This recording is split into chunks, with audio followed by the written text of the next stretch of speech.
Very good morning friends. आज हम करेंगे सेट नंबर 9 जो कि रिलेटेड है पॉलिटी ऑफ इंडिया से। सब टॉपिक रहेगा संविधान की प्रस्तावना। प्रस्तावना एक इंपॉर्टेंट टॉपिक है पॉलिटी के अंडर। ठीक है, यहाँ से एक या दो क्वेश्चन आपके एग्जाम में अपेयर हो सकते हैं। सभी क्वेश्चन मोस्ट इंपॉर्टेंट हैं।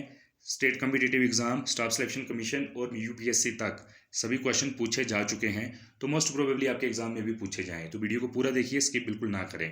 और यदि आप इस चैनल पर आप नए हैं तो प्लीज़ आप चैनल को सब्सक्राइब आप कर लीजिए। यहाँ पर आपको हिमाचल प्रदेश कॉम्पिटिटिव एग्जाम से रिलेटेड हर क्वेश्चन मिलेगा, प्लस जो सेंटर और नॉन सेंट्रल एग्जाम्स में क्वेश्चन पूछे जाते हैं सभी आपको यहाँ पर अपेयर होंगे, मिलेंगे। तो प्लीज़ आप चैनल को सब्सक्राइब कीजिए। स्टार्ट करते हैं आज का फर्स्ट क्वेश्चन। आज का फर्स्ट क्वेश्चन है, भारतीय संविधान कब अंगीकार किया गया? तो देखिए, भारतीय संविधान अंगीकार किया गया था 26 नवंबर 1949 को। ठीक है, तो अंगीकार का मतलब है कब बन के तैयार हुआ, तो 26 नवंबर 1949 को बन के तैयार हो गया था। सेकंड क्वेश्चन की तरफ मूव करते हैं, इम्प्लीमेंट कब किया गया इसको? ठीक है, तो अंगीकार हुआ था 26 नवंबर 1949 को। इम्प्लीमेंट यानी लागू किया गया इसको 26 जनवरी 1950 को। ऑप्शन फर्स्ट राइट हो जाएगा।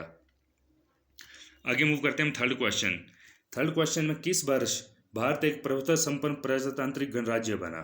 ठीक है, तो सिंपल इनडायरेक्टली एक क्वेश्चन है कि कब भारतीय संविधान लागू हुआ। तो भारत ठीक एक प्रभुत्व संपन्न प्रजातांत्रिक गणराज्य बना था 1950 में। ठीक है, ऑप्शन डी राइट हो जाएगा आपका यहाँ पर। आगे मूव करते हैं फोर्थ क्वेश्चन, संविधान की उद्देशिका में कितनी बार संशोधन किया जा चुका है? तो संविधान की जो उद्देशिका है उसमें अभी तक वन टाइम एक बार संशोधन हो चुका है, तो ऑप्शन सी राइट हो जाएगा। आगे मूव करते हैं फिफ्थ क्वेश्चन। फिफ्थ क्वेश्चन है, भारत के संविधान की प्रस्तावना में जो फर्स्ट संशोधन है वो कब किया गया? तो भारत की संविधान की जो प्रस्तावना है उसमें जो पहला संशोधन किया गया वो किया गया 1976 में, 1976 में। ठीक है, तो ऑप्शन सी आपका राइट हो जाएगा।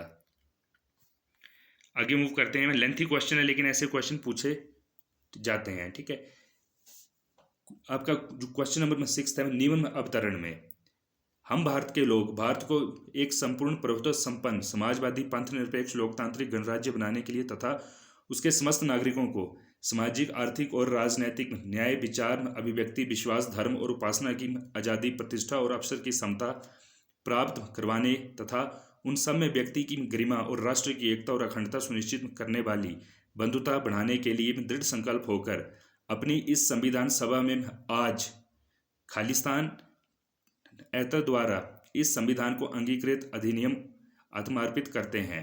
तो जहाँ पर फिलअप है इसको फिल कीजिए, इनमें क्या डेट पर रही होगी। ठीक है, तो देखिए 26 जनवरी 1950 को तो इम्प्लीमेंट हो गया था, तो उस दिन की डेट तो यहाँ नहीं आएगी। ठीक है, जब अंगीकृत हुआ था वो डेट यहाँ पर आएगी और वो डेट है आपकी 26 नवंबर 1949। ठीक है, तो यहाँ पर जो फिलअप है 26 नवंबर 1949 की डेट आनी चाहिए। ठीक है, आगे मूव करते हैं सेवंथ क्वेश्चन, संविधान की प्रस्तावना सभी भारतीय नागरिकों को ठीक है निम्न में से कौन सा एक उपलब्ध कराने का वायदा नहीं करती?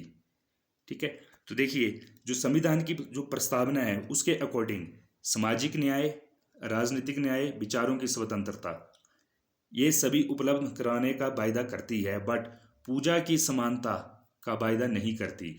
पूजा आप अपने तरीके से आप कर सकते हैं, अगर आप हिंदू हैं, बुद्धिस्ट हैं, ठीक है, मुस्लिम हैं, तो पूजा की जो समानता है वो अपनी अपनी होगी हर किसी की। ठीक है, तो राइट आंसर हो जाएगा ऑप्शन डी।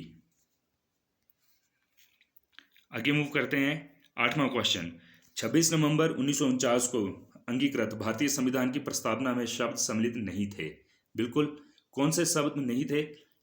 समाजवादी नहीं था, पंथ निरपेक्ष नहीं था और अखंडता नहीं थी। ठीक है, गणराज्य था।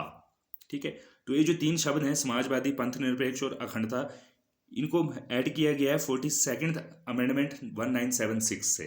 ठीक है, तो जब अंगीकृत हुआ था उसमें समाजवादी, पंथ निरपेक्ष और अखंडता जैसे शब्द नहीं थे। आगे मूव करते हैं नाइन्थ क्वेश्चन, इंपॉर्टेंट क्वेश्चन है, संविधान की जो उद्देशिका है उसके संबंध में विचार कीजिए और बताइए कौन से में सही और कौन से में गलत है। फर्स्ट है आपका, नेहरू द्वारा प्रस्तुत ऑब्जेक्टिव प्रस्ताव अंततोगता उद्देश्य का बना। सेकंड है इसकी प्रकृति न्याय योग्य नहीं है। थर्ड है इसका संशोधन नहीं किया जा सकता। संविधान के विशिष्ट प्रावधानों को यह रद्द नहीं कर सकता। तो उद्देशिका के संबंध में फर्स्ट, सेकंड और फोर्थ आपका सही है। ठीक है, तो फर्स्ट है आपका नेहरू द्वारा प्रस्तुत ऑब्जेक्टिव प्रस्ताव अंततोगता उद्देशिका बना, बिल्कुल सही बात है। इसकी प्रकृति न्याय योग्य में नहीं है, ये भी बिल्कुल सही है। इसको संशोधित नहीं किया जा सकता, ये गलत है। संशोधित किया जा सकता है और हुआ भी है। संविधान के विशिष्ट प्रावधानों को ये रद्द नहीं कर सकता, ये भी बिल्कुल सही है। तो 1, 2 और 4 आपके ठीक हो जाएंगे। आगे मूव करते हैं 10th क्वेश्चन, मोस्ट इंपॉर्टेंट।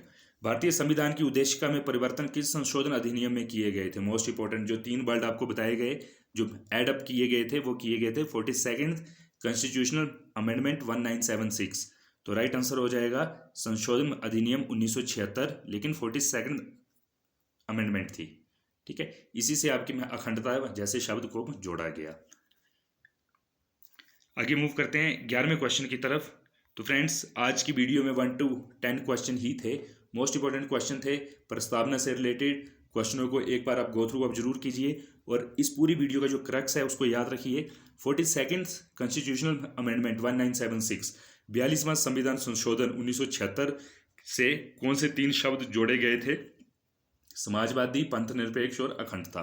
काफी बार पूछा गया क्वेश्चन है। तो ये जो वर्ड थे समाजवादी, पंथ निरपेक्ष, अखंडता, जब संविधान अंगीकृत हुआ था 26 नवंबर 1949 को, उसमें ये शब्द सम्मिलित नहीं थे। इनको बाद में कॉन्स्टिट्यूशनल अमेंडमेंट 42nd 1976 में जो की गई, उसके दौरान इनको साथ में डाला गया। ठीक है, तो इंपॉर्टेंट क्वेश्चन थे 1 to 10। होपफुली आपको सभी क्वेश्चन अच्छे लगे होंगे, समझ भी आ चुके होंगे। फिर भी कोई डाउट हो तो आप कमेंट बॉक्स में आप कमेंट कर सकते हैं। वीडियो पसंद आए तो वीडियो को आप लाइक जरूर कीजिए और चैनल को सब्सक्राइब आप जरूर कीजिए। Okay, thank you.